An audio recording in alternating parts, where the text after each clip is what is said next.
4 nifty equations of motion. Now this is a joke that the author Hewitt makes, and it makes me giggle, so I'll use it as well. And the acronym FNEOM stands for 4 nifty equations of motion. To be honest, it's a mouthful to say. In fact, it's really hard to pronounce it, so I use the term FNEOMs.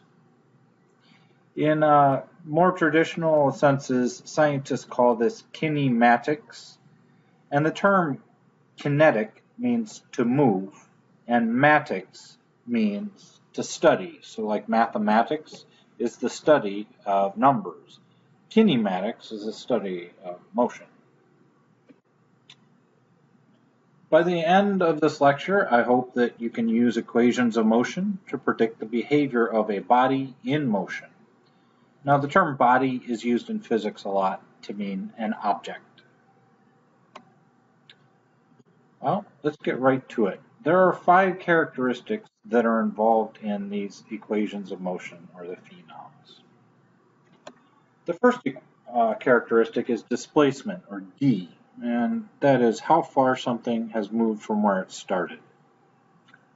And when you're looking at FNEOM problems, word problems, there is something that is a dead giveaway that we are a displacement, and that is the unit meters. If you see the unit meters following a number, hey, that's a dead giveaway that it's displacement. Now, to be honest, there's other displacement measurements, such as miles or feet or inches, but the standard scientific international unit is meters.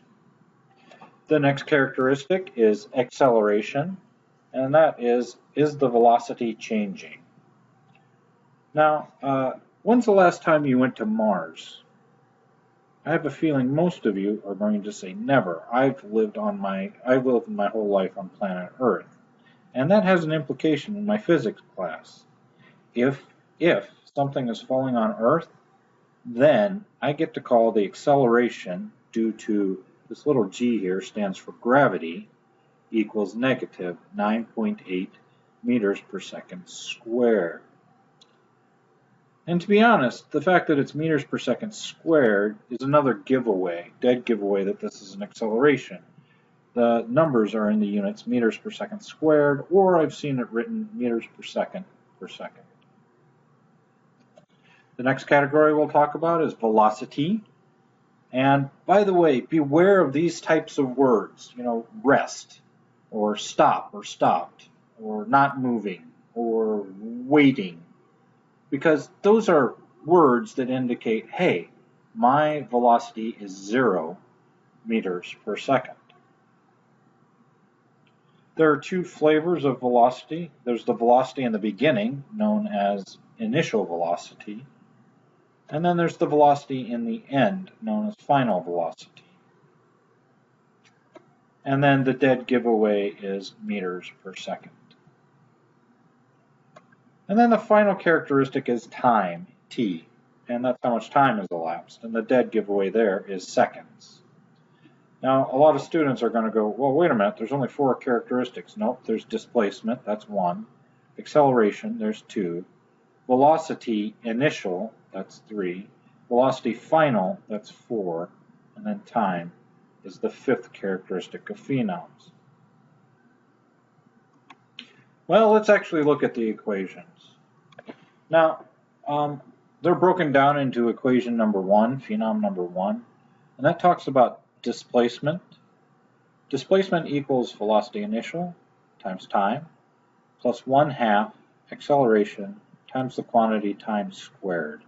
If you pay a really close attention, of those 5 characteristics, velocity final is missing. This equation has nothing to do with velocity final. And that will become important when it comes time to pick an equation. The second FNEOM, FNEOM number 2, is displacement equals 1/2 the quantity velocity final plus velocity initial, that whole quantity squared, times t.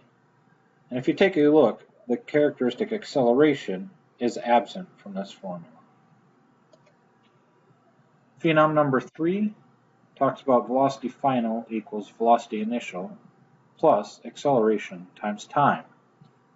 and that has nothing to do with displacement. Displacement isn't there. And phenom number 4 talks about velocity final squared equals velocity initial squared plus 2 times acceleration times displacement, and that one has nothing to do with t.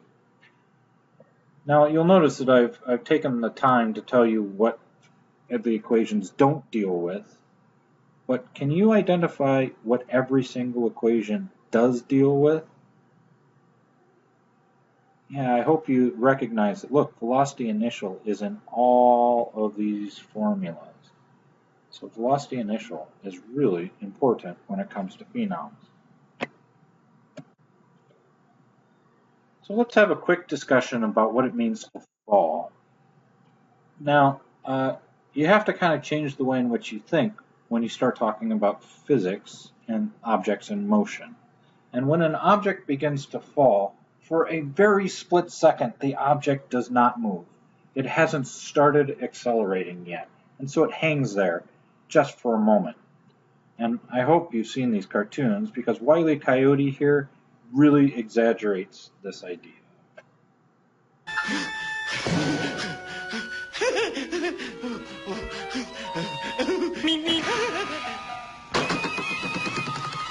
At this point, what's happening to Wile E. Coyote? He's just hanging there. And actually, all items do this for a split second. Now, it's pretty obvious that the cartoon really exaggerates this idea, but it's a good way of thinking about it. And so Wile E. Coyote turns and looks.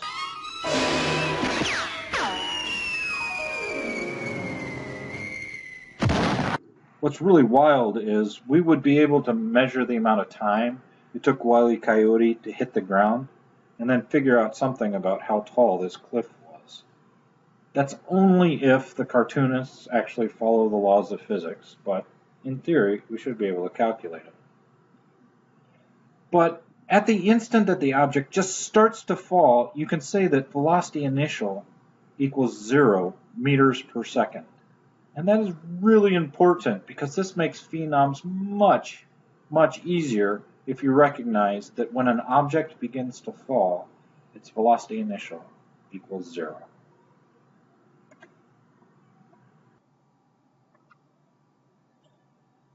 Ima hurrying approaches a stoplight moving with a velocity of plus 30 meters per second.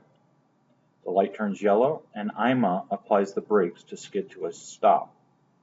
If Ima's acceleration, the rate at which she slows down, is negative 8.00 meters per second squared, then determine the displacement, or the distance with a direction, of the car during the skidding process. Well, I think that using the guess technique would be very advisable here. And so let's kind of extract some information from the question. So it's approaching a moving with a velocity of positive 30.0 meters per second. And so that's my velocity initial equals plus 30.0 meters per second. The light turns yellow. The light turns yellow and it brakes to a stop.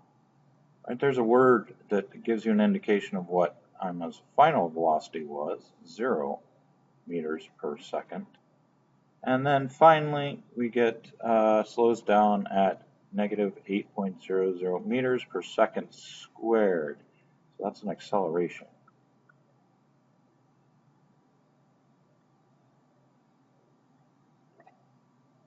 The thing that we are looking for is displacement,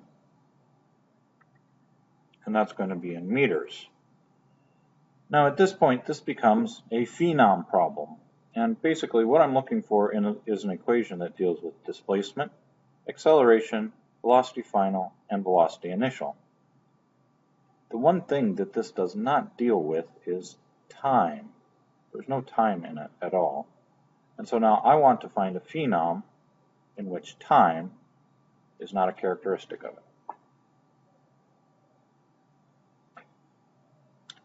And I believe if I look, phenom number 4 says velocity final, quantity squared, equals velocity initial, quantity squared, plus 2 times the acceleration times the displacement.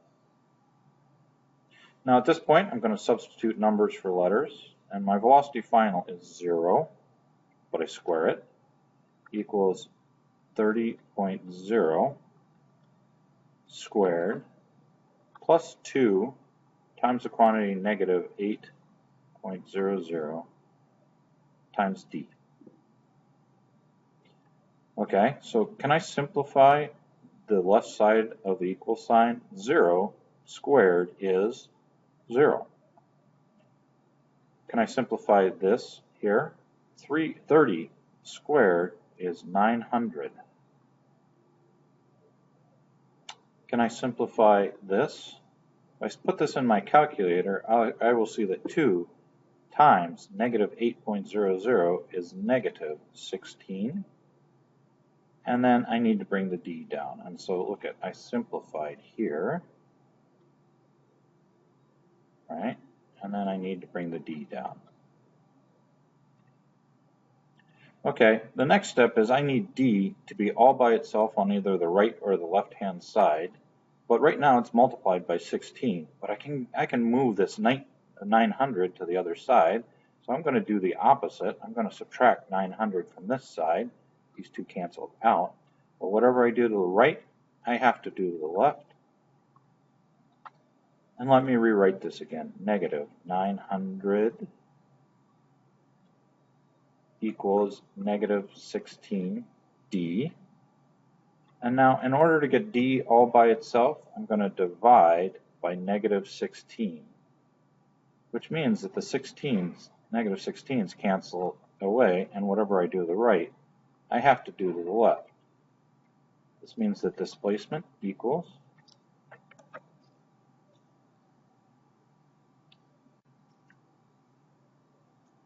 (56.25 meters). This is a pretty good calculator answer. And now I just simply need to go find out how many significant figures. Hey, this has 3 sig figs, and this has 3 sig figs. So my answer is going to have 3 sig figs. 56.3